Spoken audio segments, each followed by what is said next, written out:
요즘 유행하는 원형적 사고라는 밈 있잖아요. 이거를 권력 설계 이론이라는 개념하고 연결을 했더라고요. 이게 언뜻 보면 전혀 다른 세상 이야기 같은데 이걸 엮어서 인간의 어떤 강력한 힘에 대해 설명하고 있어요. 보통 원형적 사고하면 그냥 뭐든 좋게 생각하기 이 정도로만 알려져 있잖아요. 네, 맞아요. 초긍정 마인드. 그런데 이 자료는 그게 아니라는 거죠. 그게 단순한 긍정회로가 아니라 인간이 현실을 인식하고 심지어는 바꿔나가는 방식에 대한 아주 중요한 단서라고 주장을 하고 있습니다. 와, 그럼 바로 본론으로 한번 들어가 보죠. 자료의 첫 부분이 우리가 아는 원형적 사고랑 딱 선을 긋는 것부터 시작하거든요. 이것은 단순한 정신승리가 아니다. 현실을 외면하는 그런 값싼 긍정이 아니라는 거죠. 바로 그 지점이 핵심 출발점입니다. 흔히 말하는 정신승리는 뭐랄까, 패배라는 현실을 인정하기 싫어서 스스로를 속이는 방어 기제에 가깝거든요. 그렇죠. 합리화하는 거죠. 네. 하지만 이 자료에서 말하는 원형적 사고의 본질, 그러니까 관점의 힘이라는 건 훨씬 공격적이고 능동적인 개념이에요. 현실을 비틀어 해석하고 나아가서 내가 생각하는 대로 현실을 만들어 나가는 힘이다. 이렇게 정의하고 있거든요. 현실을 비틀고 만들어 나간다. 그게 구체적으로 어떤 의미일까요? 예를 들어 볼까요? 비를 맞았을 때 재수 없어가 아니라 오히려 좋아, 시원하고.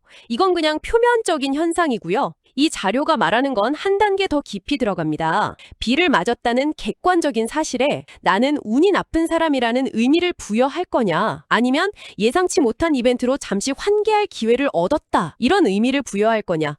이건 내 의지로 사건의 의미 자체를 재설계하는 과정이라는 거죠. 단순한 감정 조절이 아니라 현실에 대한 나의 해석 권력을 행사하는 겁니다. 해석 권력이라. 흥미로운 표현이네요. 근데 솔직히 이런 이야기는 자기계발서에 많이 나오잖아요. 뭐 긍정적으로 생각하면 모든 것이 잘 풀린다. 뭐 이런 거요. 네, 그렇죠. 이 자료의 주장은 그것과 어떻게 다른 건가요? 자칫하면 약간 뜬구름 잡는 소리처럼 들릴 수도 있을 것 같아서요. 아주 좋은 질문입니다. 그리고 바로 그 지점에서 이 자료는 권력 설계 이론이라는 아주 구체적인 틀을 가져오는 거죠. 막연한 믿음의 영역이 아니라 인간관계와 사회가 작동하는 근본적인 원리로 이걸 설명하려는 시도거든요. 권력 설계 이론의 핵심은요, 모든 인간관계는 본질적으로 힘, 즉 파워의 상호작용이다, 이렇게 보는 겁니다. 그럼 이게 원형적 사고랑 대체 어떻게 연결이 되는 거죠? 이제 가장 재미있는 부분입니다. 자료에 나온 아주 강력한 예시가 있죠. 믿었던 사람에게 크게 배신당한 상황. 이걸 이틀로 한번 분석해보죠. 배신은 단순히 마음이 아픈 사건이 아닙니다. 권력 설계 이론의 관점에서 보면 이건 명백한 지위 공격이에요. 상대방이 나를 무시하고 기만함으로써 나의 사회적, 인간적 지위를 끌어내리려는 시도인 거죠. 내가 무시당하고 이용당했다는 느낌. 그게 바로 지위가 공격당했다는 감각이군요. 정확합니다. 이때 대부분의 사람들은 그 공격을 그냥 그대로 받아들여요. 내 인생은 망했다. 나는 사람 보는 눈도 없는 실패자다. 라면서 스스로를 피해자로 규정하죠. 이건 상대방이 정의한 낮아진 지위를 스스로 인정해버리는 일종의 항복 선언입니다. 그렇게 되면 그 사건이 내 삶의 주도권을 완전히 쥐게 되는 거고요. 듣고 보니 정말 그렇네요. 나는 배신당한 사람이라는 그 정체성에 갇혀서 헤어나오지 못하는 경우가 정말 많으니까요. 하지만 자료에서 말하는 관점의 힘을 가진 사람은 여기서 전혀 다른 대응을 합니다. 그들은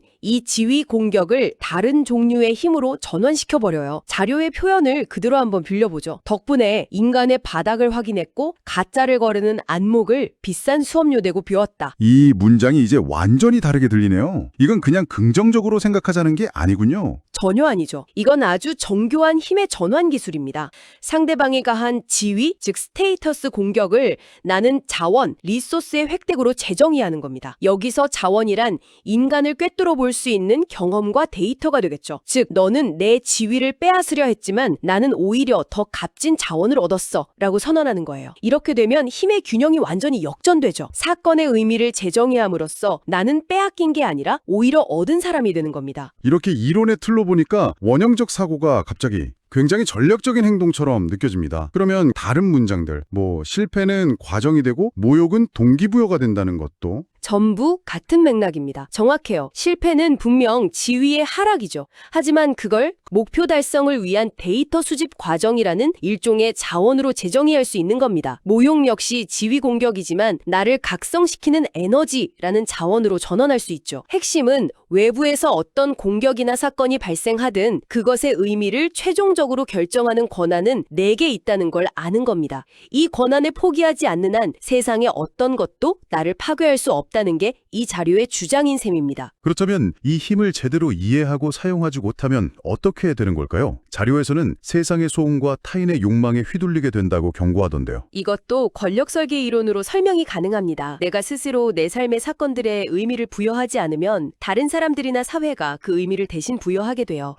미디어는 이런 차를 타야 성공한 것 이러면서 지위의 기준을 제시하고 SNS는 이렇게 화려하게 살아야 행복한 것 이라면서 이념을 주입하죠. 이런 외부의 힘에 무방비로 노출되면 결국 내 욕망이 아니라 타인의 욕망을 위해 살게 되는 겁니다. 내 삶의 주권을 완전히 빼앗기는 거죠. 결국 자기 자신을 잃어버리게 된다는 거네요. 그래서 이 자료가 권력 설계 이론을 통해 인간이 작동하는 원리를 배우라고 그렇게 강조하는 거군요. 이 힘의 역학을 알아야 휘둘리지 않고 내 것을 지킬 수 있다 이 말이네요. 그렇습니다. 누가 어떤 방식으로 나에게 영향을 미치려 하는지 그 구조를 깨뜨려 볼 수 있게 되면 막연했던 두려움이나 불안감이 사라지기 시작합니다. 예를 들어 나를 배신했던 사람의 행동도 그 사람의 욕망과 당시의 힘의 역학관계 속에서 분석해보면 감정적인 분노를 넘어선 객관적인 이해가 가능해지죠. 왜 하필 나에게 이런 일이라는 피해자 의식에서 벗어나서 그 사람은 자신의 지위를 높이기 위해 나를 자원으로 활용하려 했구나 라고 냉정하게 분석하고 다음 수를 계획할 수 있게 되는 겁니다. 듣다 보니 이 관점의 힘이라는 게 어쩌면 일종의 정신적인 방어체계이자 공격무기 같다는 생각도 듭니다. 가장 강력한 무게일 수 있죠. 그래서 자료의 마지막 주장이 굉장히 인상적입니다. 인간관계와 힘의 역학을 꿰뚫어 보게 되면 막연한 두려움은 사라지고 그 자리에는 통제 가능한 무한히 팽창하는 미래만이 보인다는 겁니다. 어떤 일이 닥쳐도 나는 이것을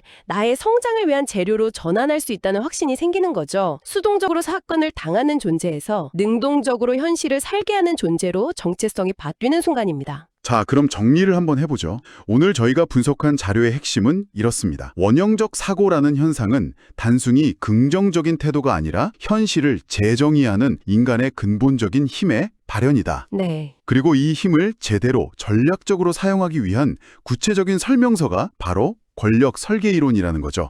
이 이론을 통해서 힘의 작동 방식을 이해할 때 비로소 우리는 외부의 공격이나 사건에 휘둘리지 않고 삶의 주도권을 줄 수 있다. 이런 내용이었고요. 완벽한 요약입니다. 자, 그렇다면 이 논의는 청취자 여러분께 아주 중요한 질문 하나를 남깁니다. 오늘 저희는 주로 배신, 실패 같은 부정적인 사건을 어떻게 힘으로 전환하는지에 초점을 맞췄습니다. 말하자면 방어 전략에 가까웠죠. 네, 그랬죠. 그렇다면 이 강력한 관점의 힘을 당신의 긍정적인 경험이나 가장 큰 야망에 적용한다면 어떻게 될까요? 공격적으로 사용한다면 말입니다. 고난이 성장의 자원으로 전환될 수 있다면 당신이 경험한 기쁨이나 작은 성공은 과연 무엇으로 전환될 수 있을까요? 그것들을 단순히 좋았던 기억이나 자신감의 근거 정도로 남겨두는 대신 현실 재정이라는 관점으로 바라본다면 어떨까요? 예를 들어 작은 성공 하나를 나의 지위를 한 단계 격상시킨 사건으로 정의하고 그걸 발판 삼아 다음 단계의 자원을 요구하는 근거로 삼을 수도 있겠죠. 생각도 못 해봤네요. 당신의 성공과 기쁨을 미래를 가속하는 어떤 종류의 힘으로 재설계할 수 있을지 생각해보는 것. 이것이 오늘 저희가 나눈 이야기 끝에 스스로에게 던져봐야 할 질문일 겁니다.